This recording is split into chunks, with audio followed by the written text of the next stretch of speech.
ચૈત્ર નવરાત્રિનો પ્રારંભ થતાની સાથે જ પૌરાણિક મંદિર કારેલીબાગ વિસ્તારમાં આવેલ દેવસ્થાન સંચાલિત બહુચરાજી મંદિરે ભક્તોની ભારે ભીડ જોવા મળી।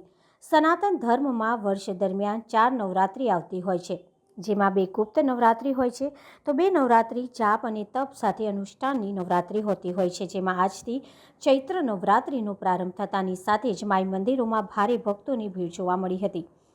ત્યારે વડોદરાના કારેલીબાગ વિસ્તારમાં આવેલા દેવસ્થાન સંચાલિત બહુચરાજી મંદિરે માઈ ભક્તોની ભારે ભીડ જોવા મળી હતી। આ મંદિર સાથે અનેક ભક્તોની આસ્થા જોડાયેલી છે। માતાજીના ચરણોમાં ભક્તો શ્રીફળ અને ચૂંદડી અર્પણ કરી માતાજીના આશીર્વાદ લેતા હોય છે। આ ચૈત્ર નવરાત્રિમાં ભગવાન રામે પણ 9મા દિવસે જન્મ લીધો હતો, તો સાથે પૂનમના દિવસે રુદ્ર સ્વરૂપ એટલે કે હનુમાનજીએ પણ જન્મ લીધો હતો, જેને લઈને આ મહિનાનું ખૂબ જ મહત્વ સનાતન ધર્મમાં રહેલું છે।